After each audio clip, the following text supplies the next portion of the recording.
Në sallë të hënën të pranishëm ishin vetëm 99 deputet, të cilët prodhuan rezultatin e njëjtë. Për të 36 herë, ligjvënësit dështuan të konstituojnë kuvendin e Kosovës.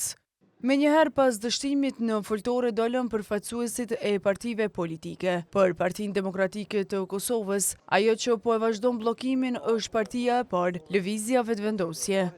Pavarësisht asaj që ne si Parti Demokratike të Kosovës i kemi dhënë mundësinë që ta gjejmë një kompromis dikush tjetër nga grupi tyre parlamentar përpos ministrave që kanë shërbyer në qeverinë e kaluar të zotit Kurti, mirë, po siç duket kjo kërkesë po as në vesh të shortët dhe Lëvizja Vetëvendosje ka vendosur me majtë të bllokuar kuvendin e Kosovës.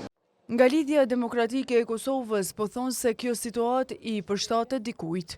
Po të kishte kuvend sipas Hykmete Bajramit, diskutimi i sotshëm do të duhej të ishte keku dhe mafia energjetike. Ka ndodhur dyfishim i faturave të energjisë elektrike, i kemi 1300 biznese të cilat janë komplet në kaos sa i përket furnizimit me energji elektrike, të cilat po refuzojnë të nënshkruajnë kontrata me furnizuesin e fundit, dhe të cilat nuk e din fare se çfarë do të ndodhë pas 60 ditëve kur edhe i kalon afati i furnizimit kekut si furnizuesi mundësisë së fundit. Që këtë ngërç do e zgjidhë gjykata kushtetuese po pret i pari Aleancës për Ardhmërinë e Kosovës, Ramush Haradinaj. Janë vina që gjykata do të reflektojnë këtë pjesë. Pastaj edhe çështja e procedurës votimit. Pra dikon që është votuar, nuk vlen procedura e votimit tjetër, që është votuar me vot hapur, kurse e dini kandidati janë fjalë, është votu, është ndjerë në votim disa herë dhe ka dështuar.